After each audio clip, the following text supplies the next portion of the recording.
$30 and €1.17. And LBC weather. Clear spells and showers for most areas overnight. Gales across the northwest, a low of 2 degrees. From Global's newsroom for LBC, I'm Thomas Watts. This is LBC from Global, leading Britain's conversation. The Nigel Farage Show. Mr. Nigel Farage. Thank you, Donald, and good evening, everybody. Well, we left the European Union at 11 p.m. on Friday night amidst joyous scenes in central London and around much of the country. Some others, of course, not so happy, but I think pretty much now almost everyone accepts that we've left and we're not going to go back as members. But we are now in a transition period. That transition period is due to extend until the end of this year, but it could be extended by a further 1 year or two. Now, Boris Johnson is absolutely committed to getting us out of a transition by the end of 2020. And that means the next big battle is going to be over trade, and linked to that, fisheries. And pretty fast out of the blocks this morning was the EU's chief negotiator, Michel Barnier, laying out some of his battle lines. Let's hear him. We have already agreed with Prime Minister Johnson that our future partnership will prevent, and I quote, unfair competitive advantages. We must now agree on specific and effective guarantees to ensure a level playing field over the long term. That means mechanism to uphold the high standards we have on social, environmental, climate, and he's hinting here about the European Court of Justice, basically. Our free trade agreement must include an agreement on fisheries. This agreement should provide for continued reciprocal access to markets and to waters with stable quota shares. If we can agree on this, as well as on robust commitments towards a level playing field and the necessary enforcement mechanism, we will achieve a very ambitious, free and fair trade agreement. So that's Michel Barnier. What's he really saying? He's saying there must be a level playing field. It's code for regulatory alignment. He's saying we have to have the right mechanisms to make sure that it works, by which he means the European Court of Justice should continue to have a role. And on fisheries, he's basically saying the common fisheries policy should pretty much continue as it is.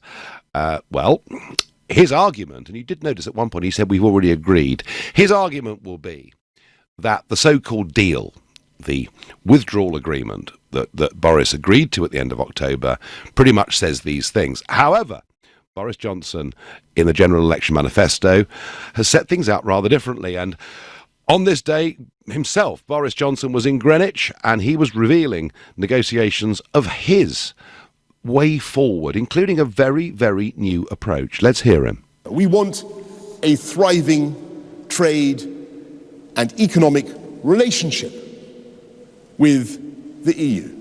At the outset, I just want to say to our friends, I want to reassure you about one thing. I want to lay one myth to rest.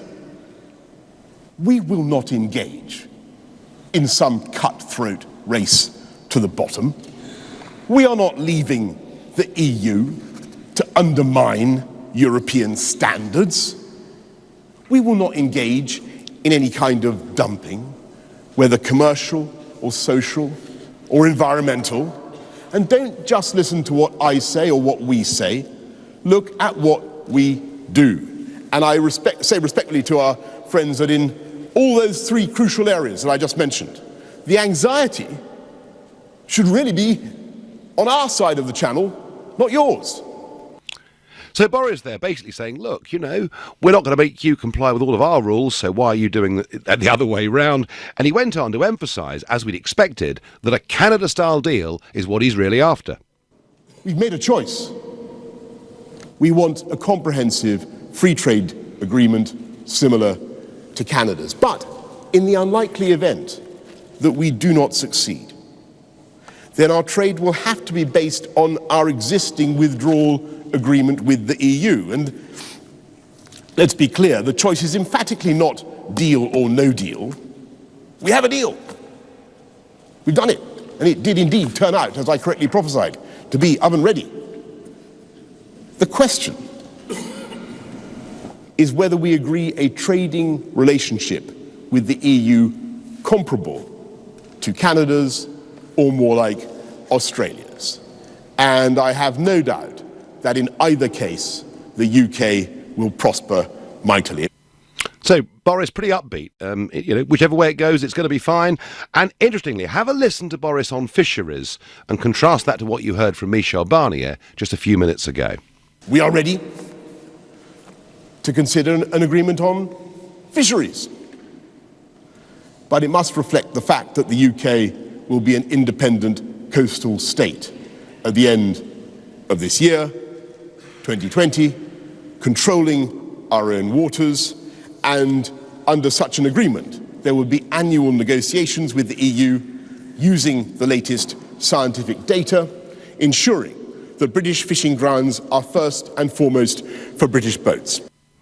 So a big contrast there on fisheries. And finally, he talked about some of our greatest exports. I don't want to do down this country's incredible exporting spirit. We do extraordinary things, as I never tire of telling you. Tea to China, increasing quantities of chocolate cake to France, TV aerials to South Korea, boomerangs to Australia, and Nigel Farage to America. Though he came back, of course. The old ones are the best. The old ones are the best, Prime Minister. Well, to analyse all of this and to see whether Boris has had a good day and whether he's going to keep those backbenchers from the ERG off his back, I'm joined by Stephen Swinford, Deputy Political Editor at The Times. Stephen, was it a good day for Boris Johnson? On the measure of keeping his Eurosceptic backbenchers in check and happy, they'll be absolutely delighted with it. There are a series of red lines there that is exactly what they've been looking for, as you say, on fisheries. Gibraltar's another one, state aid's another one. It's exactly the kind of red meat that they've been talking about. The question is, can he hold to that during the negotiations? Yes, and I mean, he's a long way away, isn't he, from what he signed up to with Monsieur Barnier in Brussels just 3 months ago. He is a long way away from that, and that is deliberate from Downing Street, with the political declaration particularly, which set out the future relationship. That agreement, this is miles away from that, absolutely miles away. And that's because that agreement wasn't legally binding. It was never legally binding. So we are in a different ball game now. It's a different thing ahead of us. So Boris is setting out a series of really clear red lines, and he's saying, it's take it or leave it. I'm happy either way. Yeah, it seems to me that Barnier is getting very close to saying that we're acting in bad faith. Is it possible that we are getting closer to leaving at the end of this year on a WTO type deal? It's entirely possible. And one of the things that we didn't hear today, but which will come out in coming weeks, is what happens in the event that a deal isn't secured. What kind of tariffs do we apply to goods that are coming to the UK from Europe? So how much do we charge them? And that is what the government believes is going to be the stick that they can use to beat the EU into a deal with us, that they don't want to pay those tariffs, and that will suddenly change their tune significantly. And I'm told those tariffs on things like German cars, on other imports, French wine, those tariffs are pretty high. OK, going to be very interesting, Stephen. Thank you for joining us. Well, I'm asking you, were you impressed by Boris Johnson today? Do you think he did a good job? Has he kept faith with his own electorate? And I have to say, on balance, I think he has. I think he's done pretty well. I think he's, yeah. Or are you worried? Are you worried that he's taking us into a direction where there is going to be no deal? Are you worried he'll back down? Are you worried he could even extend? Nigel, it was a great speech, but to be honest, I'm sick of empty platitudes and broken promises until I see action. Well, Jason in Hales Owen, I understand that, because and by the way, I'm going to praise him to the rafters, because I couldn't have asked for a British Prime Minister to say any more than he said today. I think it's absolutely brilliant. But when Mrs May spoke at Lancaster House back in early 2017, she sounded pretty good too. So, the proof of the pudding is in the eating. But are you impressed by Boris today? So, the proof of the pudding is in the eating. But are you impressed by Boris today? Lawrence is calling from Camden and is a new caller to me. Lawrence, were you impressed? Not at all.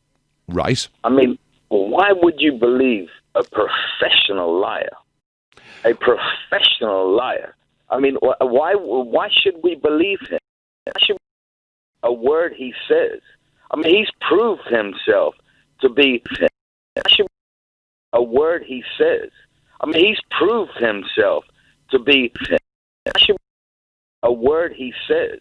I mean, he's proved himself to be a word he says. I mean, he's proved himself to be a word he says. I mean, he's proved himself to be a word he says. I mean, he's proved himself to be a word he says. I mean, he's proved himself to be a word he says.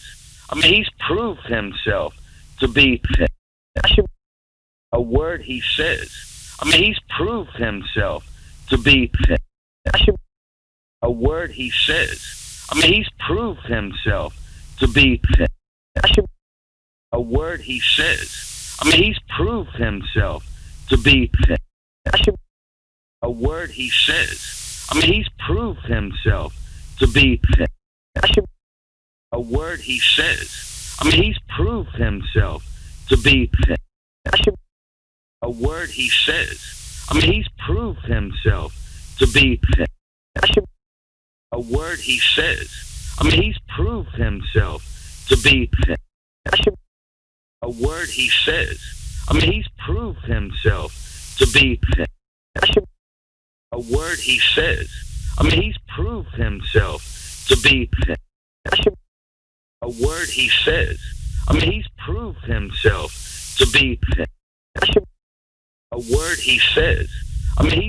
himself to be a word he says. I mean, he's proved himself to be a word he says. I mean, he's proved himself to be a word he says. I mean, he's proved himself to be a word he says. I mean, he's get a decent tailor. Well, all right, well, there you are. You see, OK, it's fine to criticise. It's fine to call Boris names. And yeah, you know, he has been pretty economical with the truth on one or two things in the past. Yep, I get that. But I do think today he kept faith with his manifesto promises. This is the Nigel Farage Show here on LBC at 6:15, and time for the news headlines with Thomas Watts. The Justice Secretary has announced emergency legislation to stop the automatic early release of terrorist prisoners. The UK and EU have set out competing visions of their future trade relationship. University workers have voted for 14 days of strikes in their ongoing dispute over pay and pensions. Clear spells and showers for most areas, with gales in the northwest, a low of 2 degrees.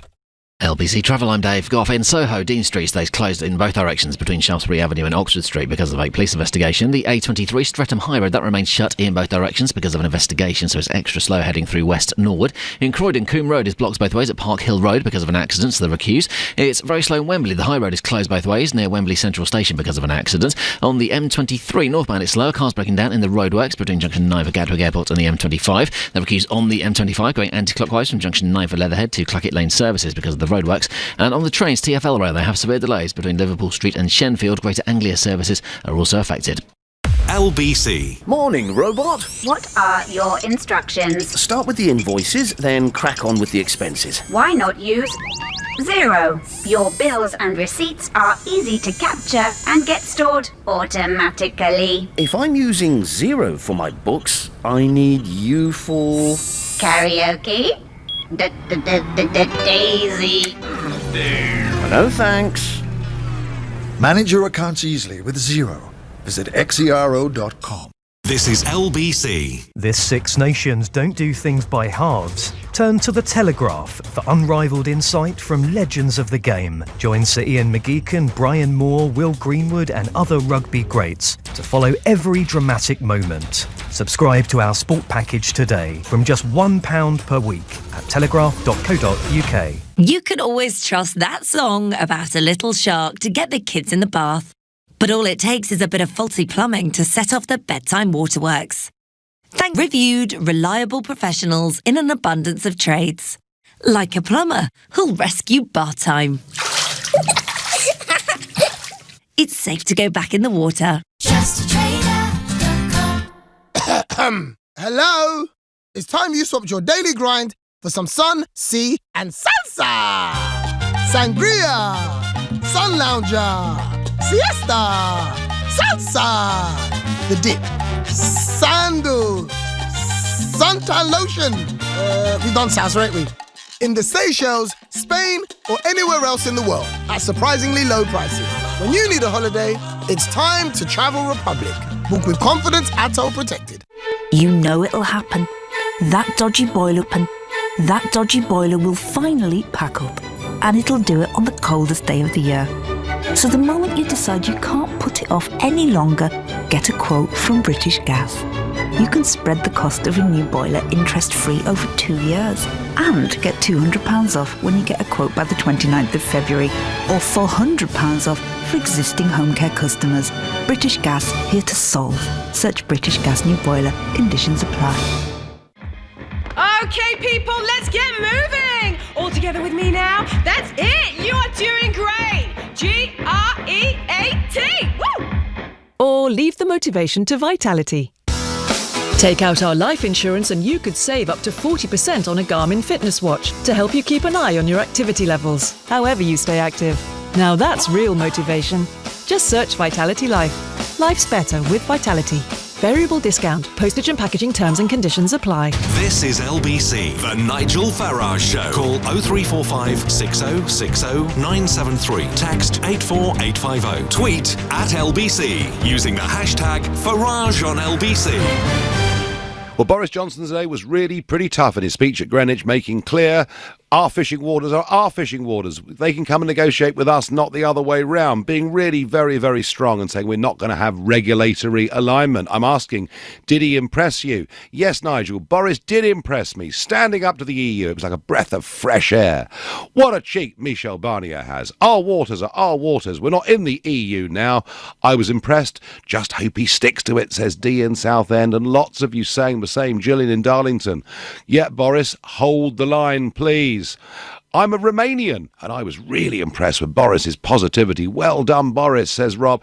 And I think the truth of it is that anyone that has either voted for Brexit or now thinks it's the right thing to do will have been impressed with what he said today. The question is, will he stick to it? I very much hope so. Now, yesterday, a terrorist attack in Streatham, and one that was very, very quickly, remarkably quickly dealt with by the police. Now, just have a think about this. Chris Phillips, former head of National Counter-Terrorism, was on with Sheila Fogarty this afternoon, telling us why the response was as quick as it was. It certainly sounds to me that when he was released from prison, there was a real knowledge that he was going to do something. So he was placed under close surveillance. Now, what that will mean is a range of technical measures, which perhaps will be monitoring what he's doing, but also close surveillance. And that involves 30-odd police officers 24/7, making sure that whatever he does is watched. Now, those officers will have been following him around, waiting effectively to get some intelligence, or perhaps if he was to go and do something, and it appears that something's happened, whether or not he's triggered the police officers or something's happened, but he's literally jumped into action, thereby losing, I think, originally the following officers, but then when they find him, he's already started stabbing people, and they were able to deal with it very quickly, but only because they were very close behind him. So let's get this right. The guy is guilty of spreading extremist material, is considered a danger to the nation. He's given a prison sentence of 3 years, which many may think is way too short. He's let out halfway through the prison sentence, but because he's so dangerous and so likely to do something awful, he's being constantly followed and monitored 24/7 at a massive, massive cost to the taxpayer. And then he stabs a couple of people in Streatham, but the police are there in no time and they shoot him dead. Why, oh why, was this person let out halfway through his prison sentence? Why are police resources being used up following someone like this that should not be walking the streets? And they are, I think, very tough questions that need to be answered, because again and again we get these outrages being committed by people who've already been part of the system, who are known to the police, and we're not seems to me, by the government being protected in the way to which we're entitled. Well, what is the response to all of this from the government? I'm going to ask Ben Kentish, LBC's Westminster correspondent. Ben, what is the main reaction to this from Number 10? Well, we had a statement in the House of Commons, Nigel, about an hour ago from Robert Buckland, the Justice Secretary, announcing quite a tough series of new measures. Now, we knew these were coming in a sense because the government, going into that general election last month, talked about toughening sentences for people committed, found to be guilty of serious offences, but quite big announcement today. So rather than just come into force in the future, those changes are going to come into force for current offenders. Now, that's a significant change. And what are those changes? Well, under current laws, there is an automatic release scheme halfway through the sentence for many of these offenders. Government saying that's not on, that should be changed to at least 2/3. So people in prison now who have been convicted of these, not just terrorism, but other serious offences, but including terrorism, will now have to wait till at least 2/3 of the way through their sentence before there's even a possibility of being released on parole. Secondly, automatic release is gone.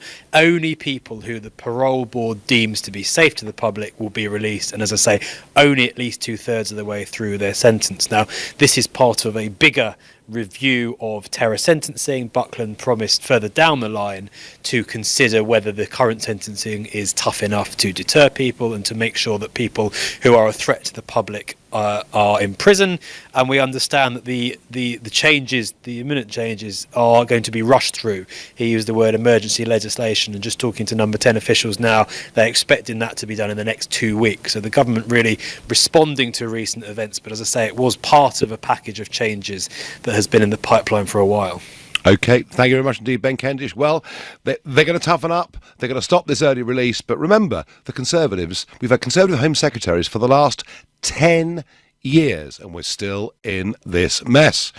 Back to Boris. Did he impress you today? Peter in Eastbourne is a new caller to me. Peter, good evening. Good evening, Nigel, and thanks for saving us all from nightmare land over the last 3.5 years. Yes, I think Boris was absolutely spot on. If you study what he said and you were to write it out, which is rather difficult because no one media outlet is covering it unedited, you will find this politically and economically it was flawless. Flawless. Evidence-based, he went through all of our UK regulations which were superior to EU ones. But the thing that interested me today was that he was on very solid ground, which no one seems to have picked up. I'm just going to mention one company that shows what solid ground he was on, and so he could make that speech because he knew he was on solid ground. And I suspect there are other companies in the wings that we don't know about.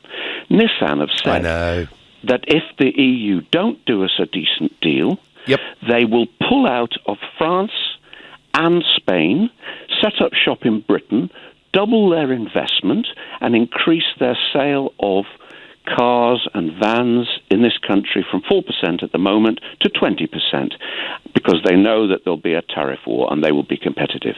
Now, if you've got Mr. Nissan volunteering that, effectively telling the EU, put up or shut up, because we are going to stay in the... It's very powerful, isn't it? What have all the economists said? That's my background. What have they all said? Oh, the only reason Japan's here to get access to the EU market. I know. Total. And Peter, isn't it funny that Nissan, we were told if we didn't join the Euro that Nissan would leave Sunderland. Yep. We were told that if we voted leave, Nissan would leave Sunderland. Yep. We were told that if there's not a deal, a deal on the EU's terms, that Nissan would leave Sunderland. And now it appears the opposite is true.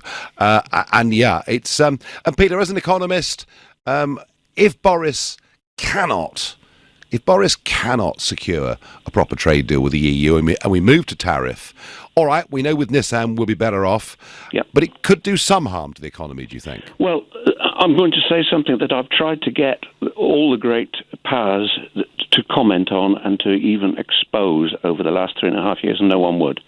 I think we're heading for a major trade war with Europe.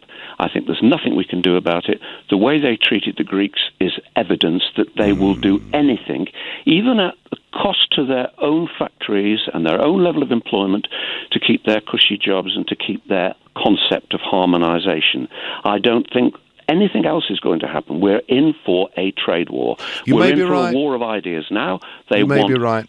Tax it depends, though. It depends, though, Peter, doesn't it? It depends, though, doesn't it? It depends because Brussels are negotiating on behalf of the European project, right? They couldn't give a damn about German car workers or Belgian chocolate makers. So I get it. Unless those European governments and those European companies start saying to Brussels, look, unless you start behaving and acting in our interests, maybe we'll take the same course as Britain. So I just don't think they will. I think this was planned all along, and the very fact that I couldn't get anyone to talk about it, because if you could have got people talking about it, instead of having 52-48, it would have been 92-8. Because when the British public realised that we're up against a group, an institutionalised bureaucratic organisation that wants a war, a trade war, an ideas war. Once they realised that that was what the game was.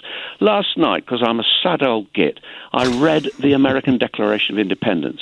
And when you've got through the beginning about life, liberty, and the pursuit of happiness, you go on, and it's a list of what Britain did to the colonies. It's no different at all. In fact, you could transpose most of it into the way we've been treated. Interesting. Peter, thank you. And, of course, Donald Tusk yesterday basically giving Scottish separatists encouragement. I could scarcely believe it. Trevor in Croydon is a new caller to me. Trevor, were you impressed today? Hello, Nigel. I wasn't impressed with Boris today, and that's not to say that I hate Boris or anything like that. But what I found is he's making exactly the same mistakes as Theresa May did. Because if you remember back in Lancaster House when Theresa May, came out and spoke her language, did everything right, that bullish behaviour, and then she ended up in a completely separate, different area. And that's exactly what Boris Johnson has done today. Right. So you think he set himself up for a fall, yeah? Yeah, he set himself up for a fall because, I don't know if, Dominic Cummings or someone, they should have done this in a much smarter way because exactly the EU was expecting this. So actually, I don't think they're shocked. They're expecting this bullish behaviour from Britain, but they'll play a hardball. This playing hardball should be done behind closed doors rather than publicly. Because now, if he falls back on his face and doesn't do what he's done, what he says, I tell you what, Trevor, if he falls back, his popularity will fall with it. Trevor, thank you very much indeed. And in a moment, we are going to speak to Tony Abbott, the former Prime Minister of Australia, about what are the prospects for our relationships between our two countries. But right now, it's 6:30 and time for the news with Thomas Watts. Ministers are introducing emergency powers to end the automatic release from prison of terror offenders. It follows yesterday's knife attack in Streatham and the London Bridge attack last year, both carried out by men who'd been freed from jail. Boris Johnson has called for a Canada-style free trade deal with the EU, insisting there's no need for the UK to align with European rules. Brussels chief negotiator Michel Barnier says Brussels will push for a level playing field in the negotiations. Universal Credit has been hit with another 9-month delay to its full rollout at a cost of £500 million. The government says its flagship welfare reform is now not expected to be fully introduced until September 2024. LBC weather, clear spells and showers for most areas, gales across the northwest tonight, a low of 2 degrees. Nick Ferrari at breakfast. Weekday mornings from 7. LBC. My Enough is Enough campaign was launched this morning. £42 million to police the Extinction Rebellion protests last year. That is money I'm arguing could be better spent can counter terror. This as XR have a date in their diary. They will be returning. I explored aspects of this with Dame Cressida Dick, the Met Commissioner. My officers need the powers to be able to police effectively protests so that protests are lawful and are conducted reasonably. One of the most former senior police officers in the country served as Chief Constable of the Police Service Northern Ireland, Sir Hugh Ord. What the Commissioner and her officers now face is a fundamentally different challenge where people are prepared to sit down, to disrupt and to behave in a way that actually spoils and ruins the lives of Londoners. Nick Ferrari at breakfast. With Xero. Get your business digital ready with Xero accounting software. LBC. Hello! It's time you swapped your daily grind for some sun, sea and salsa! Sangria! Sun lounger, siesta, salsa, the dip, sandal, suntan lotion. We've done salsa, ain't we? In the Seychelles, Spain, or anywhere else in the world at surprisingly low prices. When you need a holiday, It's time to travel Republic. Book with confidence at Toll Protected. A credit limit of up to £1,500. What do you have to do to get it? Simple. Get online and check if you're eligible for an Ocean credit card in minutes without affecting your credit score. For your Ocean credit card, visit ocean.co.uk now and get all that from Ocean. Intelligent Lending Limited is a credit broker. Capital One, the exclusive lender. Representative 39.9% APR variable. Borrow and spend responsibly. You know it'll happen. That dodgy boiler will finally pack up, and it'll do it on the coldest day of the year. So the moment you decide you can't put it off any longer, get a quote from British Gas. You can spread the cost of a new boiler interest-free over 2 years and get £200 off when you get a quote by the 29th of February, or £400 off for existing home care customers. British Gas, here to solve. Search British Gas new boiler. Conditions apply. The birthday cake didn't arrive in time. The centrepieces never made it to the wedding. And by the time the brass band got to their concert, everyone had left. Breakdowns are rubbish, especially when you run a business. So when we make vans at Volkswagen, we make them as reliable as possible, which is why we've just won Most Reliable Van Maker at the Fleet News FN50 Awards. Volkswagen Commercial Vehicles, working with you. Visit Fleet News for full award criteria. We live in an age where you can stream any box set instantly. But staying on top of our pensions is anything but instant. PensionBee can transfer most old pensions together into one simple online plan, so you can manage your pension on your smartphone as simply as streaming that box set. Download the app or visit pensionbee.com today. Authorised and regulated by the Financial Conduct Authority. Capital at risk.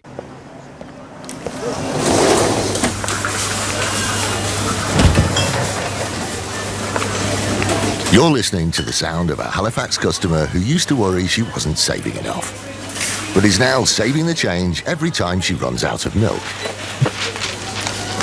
Switch on Save the Change, and when you use your Halifax Visa debit card, we'll round up to the nearest pound and put the difference into your chosen Halifax savings accounts. Leading Britain's conversation. LBC, The Nigel Farage Show.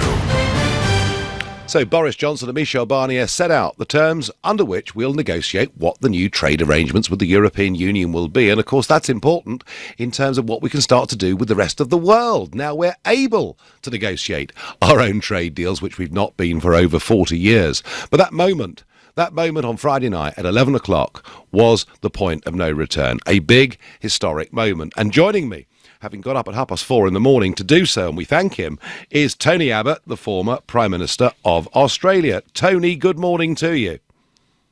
Nigel, it's wonderful to be with you and your listeners. Congratulations on all of your work to bring about this historic watershed. And look, right around the world, people who have a respect for what Britain has achieved over the centuries and who have a passion for democracy, we're all cheering at what's been happening. Congratulations, well done, and may this be a bright new dawn for Britain.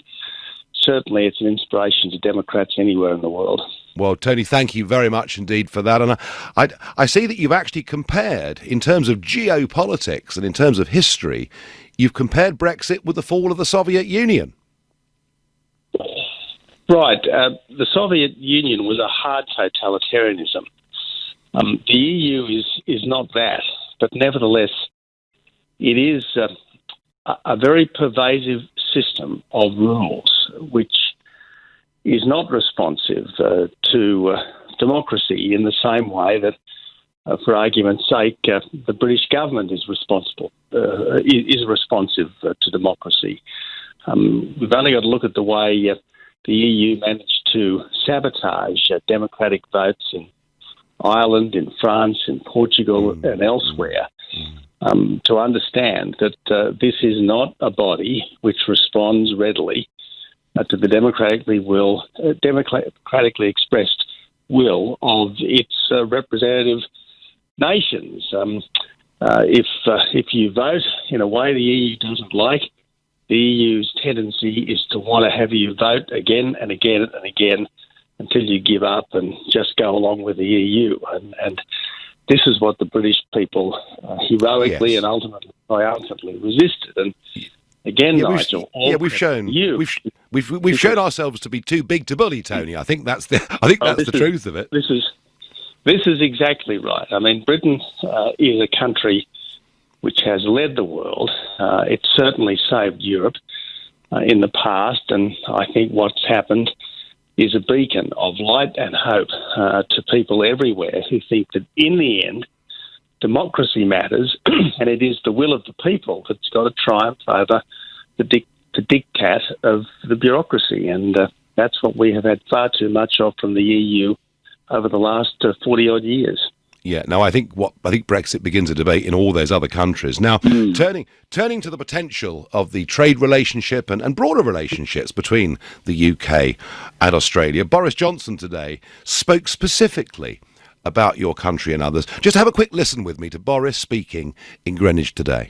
We will engage with Japan and other Trans-Pacific Agreement countries, with old friends and partners, Australia, New Zealand, Canada. The question is whether we agree a trading relationship with the EU comparable to Canada's or more like Australia's. What he also said, Tony, he said we turned our backs on you in the early 1970s, which is not something I think that any British Prime Minister has acknowledged since that time, which I thought was personally thought was the right thing to say. But he talked about, I mean, just tell us, how do you see Australia's trade relationship with the European Union right now? Look, it's a good relationship. We do about $100 billion a year worth of trade with the EU, and we do it without any special deals, without any special agreements. We essentially do it on the basis of the WTO rules. So this idea that your trade must evaporate unless you have a deal is nonsense. So look, if worst comes to worst, and the Europeans are determined to punish Britain by saying no deal or no satisfactory deal, Britain can just keep trading with the EU, but on the WTO basis. And as I say, Australia's been doing it for decades and decades, and hasn't done us any harm, hasn't done the EU any harm. But it would be better, obviously, to have something as close to what is the current situation, where there is free movement of goods without tariff and quotas. There is full mutual recognition of standards and credentials, and there is free-ish movement of people for well-paid work and not welfare. That's the sort of thing that I think Britain should aspire to have with the EU. That's certainly what I think the EU should aspire to have with Britain. But my fear is that in the end, the EU bureaucracy won't be able to help itself. They will want to try to punish Britain. But as I said in the piece for the Sunday Telly the other day, as the world's fifth largest economy, as the most dynamic economy in Europe, although no longer in the EU, Britain will have no lack of trade suitors, because why wouldn't you want to have the best possible economic relationship with such a country? Of course. No, of course. And of course, we used to do, I mean, before we joined the EEC, the percentage level of business done between the UK and Australia was considerably higher than it is today. Yeah. Do you see go on. Yeah, sure, Nigel. Back in 1973, Britain was our third largest trading partner. Before Britain looked like joining the EU back in the 1950s and 60s, Britain and Australia, Britain was Australia's largest trading partner. And even now we have complementary economies. I mean, Britain is a services and manufacturing economy. Australia is a resources economy. We have very similar standards. We have obviously much in common, much that we've shared in terms of history and attitudes. Almost no countries that are juridically separate are more alike in so many ways. So there is absolutely no reason why we couldn't have between Australia and Britain a kind of one-page FTA, which says completely free movement of goods, full mutual recognition of standards and qualifications, and free movement of people for well-paid work, not welfare. And of course, that used to be the case, and to some extent it still is. Your average Australian used to aspire to go and spend 12 months or 2 years working in Britain back in the 60s, 70s, 80s and 90s. And they used to do it, didn't they? They used to do it in large numbers, I remember, yeah. Just as so many Britons thought, well, let's go to the oranges and sunshine of Australia. and so many of them became, including my own dad, became wonderful Australians in the process. So it's our time. It's 6:45 in the evening, and this may be a little bit tough for you to take on board at this time of the day. But does it mean if we get a trade deal that we could buy cheaper Australian wine? Well, Australian wine is already, I believe, the biggest selling wine in Britain, despite the tariff. And, I'd certainly like to see more Australian wine sold in Britain. Drunk in moderation, of course. I have to add that, don't I? But look, the thing is this. You want to be able to get the best products and services. Now, you hope that your own country will produce so many of the best products and services. And every time I look at a Range Rover on the street, I'm envious and wish I could afford one. And you know that Britain does produce magnificent products and services, but likewise so does Australia. And I think if the people of our two countries, our two family countries, so to speak, have got better access to each other's goods and services, well, that's a wonderful thing. So we can be optimistic about the level of trade between Australia and the UK. It is almost certain to increase, regardless of what happens now that Britain is outside the EU, because it was the EU's rule, effectively made certain that our agricultural exports to Britain virtually evaporated, except for wine. Our beef exports, our dairy exports have all vanished. And look, I don't think British farmers should be too anxious about the prospect of Australian competition, because, let's face it, often we're operating in slightly different market niches.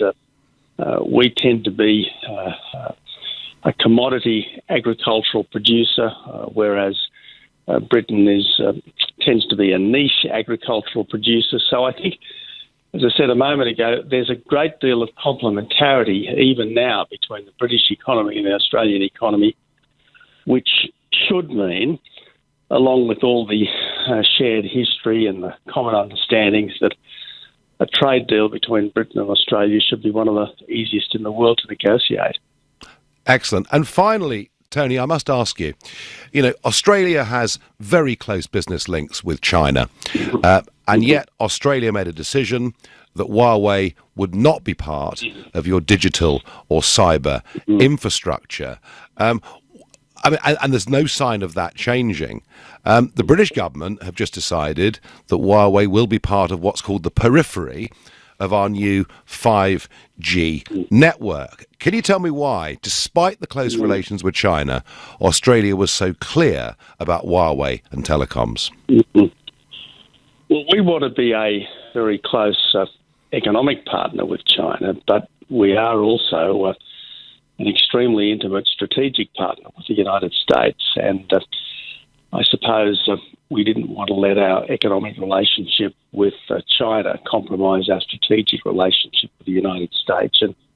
And let's be blunt about this, Nigel. We are entering a period of great power competition between the United States and China. And when it comes to the strategic relationship, as far as Australia is concerned, the United States comes first. Our Five Eyes partners should come first. And that's why I have to say I was more than a little disappointed with the government's position on Huawei, and I hope it might still be revised.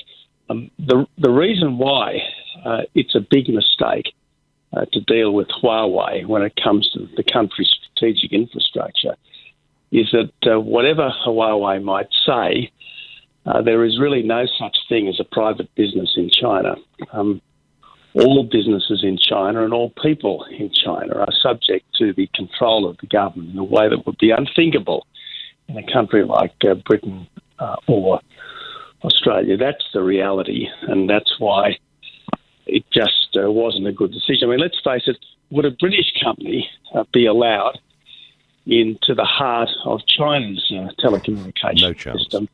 Of course not. Of course not. And I think a good rule when we are dealing with other countries, particularly when we are dealing with countries that remain, let's face it, communist dictatorships, is if we can't do it with them, they can't do it with us. Yeah. So we've made a mistake, Tony, have we? Look, I'm a huge fan of Boris Johnson's. I think he has the potential to be one of the very great British prime ministers. But I think this was a mistake, and I hope it is reconsidered. I mean, you just can't deal with the Chinese on these sorts of issues the way you could deal with the Americans, the Australians, even with the French and the Germans. You just can't do it. Thank you very much indeed for that. Tony, thanks for joining us here on LBC. Thanks for being a great supporter of this country and our relations between the two of us, and let's hope things improve considerably. Tony, thank you very much indeed. Well, that was Tony Abbott, former Australian Prime Minister, speaking very frankly about trade and particularly about Huawei. This is the Nigel Farage Show. It is now 6:48 and time for the news headlines with Thomas Watts. The Justice Secretary has announced emergency legislation to stop the automatic early release of terrorist prisoners. The UK and EU have set out competing visions for a future trade relationship. China has accused the US of causing panic instead of helping to stop the spread of the coronavirus. Clear spells and showers for most areas tonight, gales in the northwest, a low of 2 degrees. LBC Travel, I'm Dave Goff. The A23 Streatham High Road remains shut in both directions because of an investigation, so it's extra slow heading through West Norwood as traffic diverts. In Croydon, Coombe Road is blocked both ways at Park Hill Road. That's because of an accident, so they're accused. In Soho, Dean Street stays closed between Shaftesbury Avenue and Oxford Street for a police investigation. It's very slow in Wembley. The High Road is closed in both directions near Wembley Central Station because of an accident.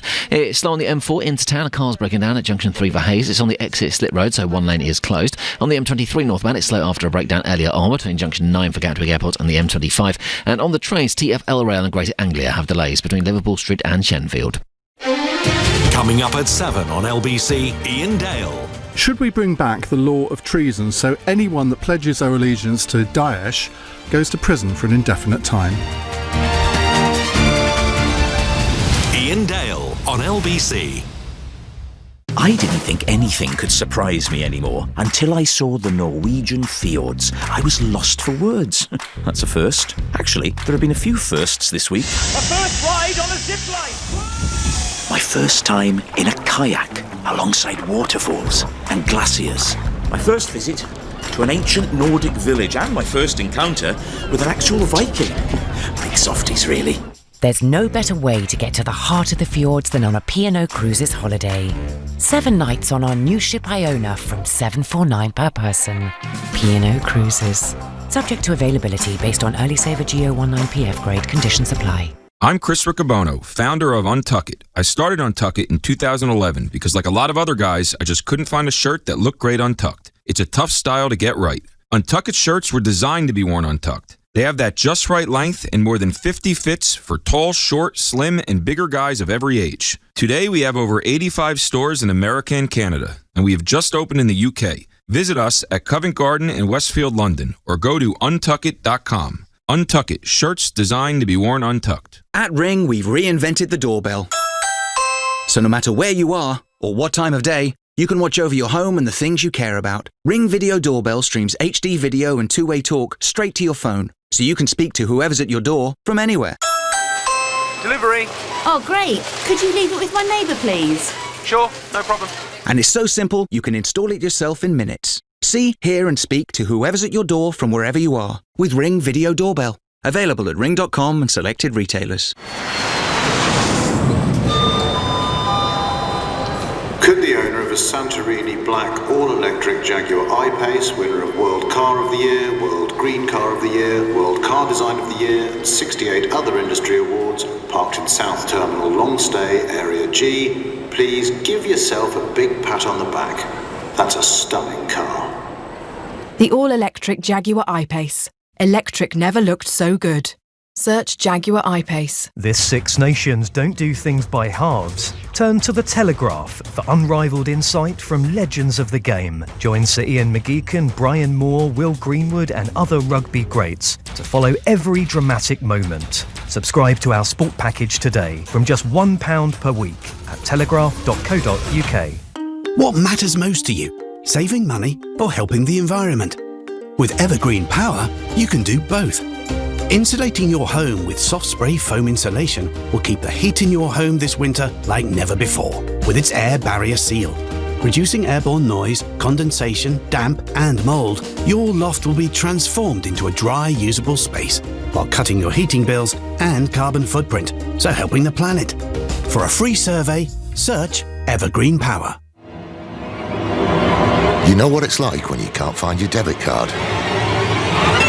Panic. That's what it's like. Until you realise, as a Halifax Visa debit card holder, that you can freeze your card on the spot. Control your Halifax Visa debit card with the Halifax mobile app. Easy as. You can only freeze certain transaction types. Terms and conditions apply. The Nigel Farage Show on LBC. Boris Johnson being pretty firm today. Michel Barnier taking a very different line. Were you impressed with Boris? I'm going to Germany to speak to Stefan, who's a new caller to me. Stefan, good evening. Good evening, Nigel. Yeah, it's nice to speak to you for the first time, and I congratulate you on your great win. Without you, it wouldn't have been possible. Thank you. To get down to the point, I think there are 2 points which one has to take into regard. Firstly, the Conservatives, regardless of whether Boris Johnson's in power or not, the Conservatives tend to flip on certain issues. You know, they promise a lot of things and then they start slipping. I believe Boris will most likely deliver most of the points. However, one has to take into regard what the Europeans are like at the moment. And the thing is that they are being dominated by Germany, as you know very well. I think this is a point that you made in the past, that a Europe that was made to control Germany is now under the thumb of Germany. And the thing is that I think the Germans, they still have the sense of, it's called alles oder nichts, so everything or nothing. And they will push everything to the limit. They are not comfortable of letting go of letting other people have control of things. And I therefore believe that they'll make things so uncomfortable, at the end of the day, it will be more uncomfortable for them than for Britain. But Stefan, if Mrs. Merkel, if the German government, are on the same side as the European Commission in being frankly bloody-minded about the next stage of this, and if we do finish up with a tariff regime, the German trade surplus with the United Kingdom is nearly 40 billion euros every year. Yeah. There are hundreds of thousands of German jobs involved in selling motor cars and other products into the United Kingdom. Could the German government really, in defence of the EU project, risk all those jobs in Germany? Yes, for the simple reason that if you look at the way the Germans are going about with their with the environment, trying to bring in new technology, new cars, what are they doing? They're doing it at the cost of all these jobs. Massive amounts of jobs are going to be put at risk. Mm-hmm. But the thing is that the Germans have become very ideological. There was a man, I think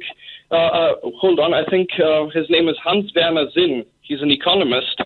And he spoke about how pragmatic the Germans were in the past, trying to bring Britain into Europe so that they could use Britain to get their trading contacts everywhere else in the world. However, they've lost that form of pragmatism. Interesting. But you're right, there is some political ideology alive and well in much of Germany. Stefan, great call, really interesting. Time for one more call. Simon in Sevenoaks. Simon, were you impressed today? I was totally impressed, Nigel. I thought that Boris was statesmanlike. Mm-hmm. He displayed humour. He displayed some facts. I mean, everybody turns around and says Bojo's the big clown and the liar, but I didn't see that today. What I saw was a confident leader who was leading from the front and actually setting out his stall and sending a huge message to the EU that we are not Theresa May's government anymore. Yeah. And this is a different ball game. And yet, on the contrary, I heard Michel Barnier and I heard the Brussels bureaucrat, inflexible, intangible, grey, mediocre, and to be quite honest, I thought, damn right, that's why we voted to leave. Yeah, because of people like this. Yeah, the humorless Brussels sorts that don't like you waving flags. I know them, Simon. Yeah, I saw that on YouTube and I much loved it, to be fair. And to be honest, wasn't that said lady, wasn't she staunch anti-EU until she was given the vice president's position in the Parliament? It's funny what a job can do, Simon, in a chauffeur-driven car, you see. Simon, thank you. Thank you, everybody. Well, look, I was impressed. All the assurances that were made to me from the Conservative Party ahead of the general election and ahead of me standing down a lot of candidates, at the moment, they're sticking to all of it. Let's hope they don't change course. Let's hope Boris is prepared to stand up, and even if the EU want to cut off their noses to spite their faces, fine, we'll live with it. We will get on with it. I'm back tomorrow at 6 o'clock. At 10 tonight, it's Ian Payne, but up next, it's Ian Dale. Nigel, thank you very much. Coming up on the programme tonight at 8 o'clock, our Monday night panel, we're going to be talking about the Iowa caucuses. This is the formal start of the US presidential election campaign. It seems as if it's already been going on for years, doesn't it? But this is day one. And we'll be looking forward to the rest of the election campaign as well with our panel. At 9, the government is to introduce emergency legislation on the release of potential terrorists from prison. Shouldn't we just admit that if people convicted of terror offences are released, there's a strong possibility they might re-offend? The simple way through this would be to say to anyone that pledges